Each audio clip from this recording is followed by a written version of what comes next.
Oh! Sa mapagpalang umaga sa ating lahat, mga tagapakinig. Ang aking tatalakayin mula sa araw na ito ay ang pinamagatang pagmulat sa kaliwanagan.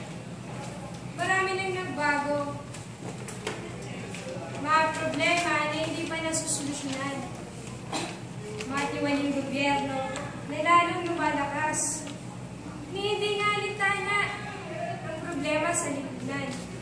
Sabay nito ang pagbagsak ng bansa. Hindi pa ba tayo nagkilos? Kailan natin sisimulan ang pagbabago? Paghuli ng lahat?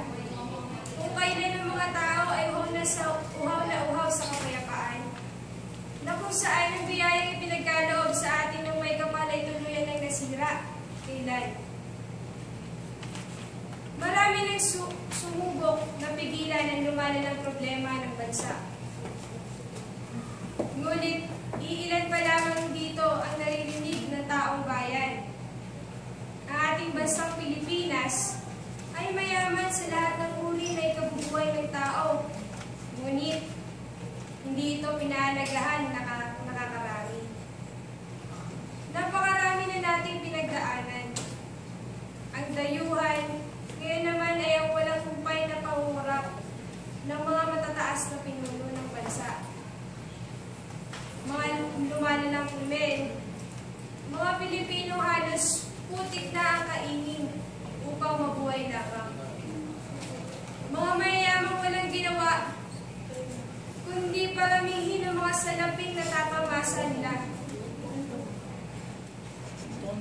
Kasabay nito ang pagbago ng panahon na tila may pinaghahawatig ng malalim na kahulugan sa ating bilang isang tao.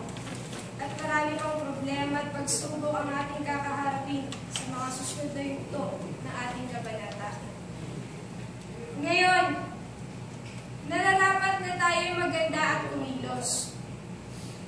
Sapagkat, hindi natin alam kung hanggang kailan tayo mananatili dito sa mundong ibabaw. Hindi bukas o sa susunod ang simula, kundi ngayon. Sa mga oras na ito, sa sarili mismo natin simulan.